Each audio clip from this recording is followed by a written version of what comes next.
ആശാസമരം ഇന്ന് 51ാം ദിവസത്തിലേക്ക് കടക്കുകയാണ്. ഇന്നലെ ആശമാർ സമരപ്പന്തലിൽ മുടിമുറിച്ചൊക്കെ പ്രതിഷേധിച്ചിരിക്കുന്നു. ഇപ്പോഴും പക്ഷേ സർക്കാർ നിലപാടിൽ ഉറച്ചു നിൽക്കുകയാണ്. കേന്ദ്ര സർക്കാർ തന്നെ ഇതിൽ തീരുമാനമെടുക്കണം എന്ന നിലപാടിൽ ഉറച്ചു നിൽക്കുകയാണ്. വി വിനോദ്, ഒരിക്കൽ കൂടി വിനോദ്, ഈ ചില തദ്ദേശ സ്ഥാപനങ്ങൾ, ഏതാണ്ട് ഒരു 20 തദ്ദേശ സ്ഥാപനങ്ങളോളം സ്വന്തം നിലയ്ക്ക് ആശമാരുടെ ഓണറേറിയം വർദ്ധിപ്പിക്കുമെന്ന് അറിയിച്ചിരുന്നു. പക്ഷെ അപ്പോഴും അവർ ആവശ്യപ്പെടുന്ന അങ്ങനെ ഏതെങ്കിലും ഒരു തദ്ദേശ സ്ഥാപനം ചെയ്തിട്ട്, അല്ലെങ്കിൽ 20 തദ്ദേശ സ്ഥാപനം ചെയ്തിട്ട് കാര്യമില്ല. ഇത്രയധികം ആശമാരുണ്ട്, അവർക്ക് എല്ലാവർക്കും ആനുകൂല്യം കിട്ടണമെന്നതാണ് അവരുടെ ആവശ്യം. അതുകൊണ്ട് തന്നെ ഈ സമരം ഇതേ രീതിയിൽ തന്നെ സർക്കാർ നിലപാടിൽ തുടരുകയാണെങ്കിൽ ഇതേ രീതിയിൽ മുന്നോട്ട് പോവാൻ തന്നെയാണോ സാധ്യത?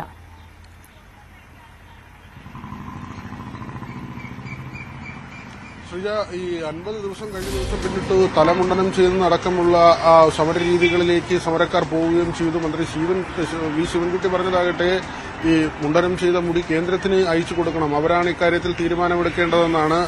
ആ പരാമർശവും കഴിഞ്ഞ ദിവസം ചില കോണുകളിൽ നിന്ന് അതൊരു വിമർശനം എന്ന നിലയ്ക്ക് പിന്നെ മന്ത്രിയുടെ പരാമർശത്തെ കാണുന്ന നിലയുണ്ടായി. ഏതായിരുന്നാലും കേന്ദ്ര സർക്കാരിന്റെ നടപടികളെ തന്നെയാണ് പ്രധാനമായും സംസ്ഥാനം ചോദ്യം ചെയ്യുന്നത്. അല്ലെങ്കിൽ കേന്ദ്രത്തിന്റെ ഭാഗത്ത് നിന്ന് അനുകൂലമായൊരു നടപടി ഉണ്ടാകുന്നില്ല എന്ന കാര്യമാണ് ആരോഗ്യമന്ത്രിയുടെ നേരത്തെയുള്ള ഡൽഹി യാത്രയൊക്കെ അറിയാവുന്നതാണ്. പക്ഷേ അതൊന്നും തന്നെ ഫലം കാണുന്ന സാഹചര്യം ഉണ്ടായിരുന്നില്ല. പിന്നീട് ആരോഗ്യമന്ത്രി തന്നെ ചോദിക്കുന്നതിലെത്തി താൻ പോയതാണോ അല്ലെങ്കിൽ കാണാൻ അനുമതി തരാത്തതാണോ തെറ്റെന്നതടക്കമുള്ള കാര്യങ്ങൾ ആരോഗ്യമന്ത്രി ചോദിക്കുന്ന ഒരു നിലയിലേക്ക് കാര്യങ്ങൾ എത്തുകയും ചെയ്തിരുന്നു. മാത്രമല്ല, സഭയുടെ മേശപ്പുറത്ത് സഭയിൽ ഈ ചർച്ച വന്നപ്പോൾ ആരോഗ്യമന്ത്രി തന്നെ ഇതിന്റെ വിശദാംശങ്ങൾ, അതായത് യൂട്ടിലിറ്റി സർട്ടിഫിക്കറ്റ് ഉൾപ്പെടെയുള്ള കാര്യങ്ങൾ കേന്ദ്രത്തിന് കൈമാറി എന്ന് പറഞ്ഞ് കൃത്യമായി സംസ്ഥാനം ചെയ്യാനുള്ള കാര്യങ്ങൾ ചെയ്തു എന്ന ഒരു നിലപാടിൽ തന്നെയാണ് സംസ്ഥാന സർക്കാർ നിൽക്കുന്നത്. ആരോഗ്യവകുപ്പ് മന്ത്രി ആ നിലപാട് സ്വീകരിക്കുന്നത്. പക്ഷേ ആശമാർ എടുക്കുന്ന നിലപാടാകട്ടെ മറ്റിടങ്ങളിൽ, മറ്റ് സംസ്ഥാനങ്ങളിൽ ഈ പ്രശ്നം പരിഹരിക്കുന്നത് സംസ്ഥാന സർക്കാരുകളാണ്. അതുകൊണ്ട് തന്നെ കേരള സർക്കാരും ആ നിലയിൽ കാര്യങ്ങൾ പരിഹരിക്കണമെന്ന ആവശ്യമാണ് അവർ പലപ്പോഴായി പറയുന്നത്. അങ്ങനെയുള്ള ഒരു നിലപാടിൽ അവരും നിൽക്കുന്നു.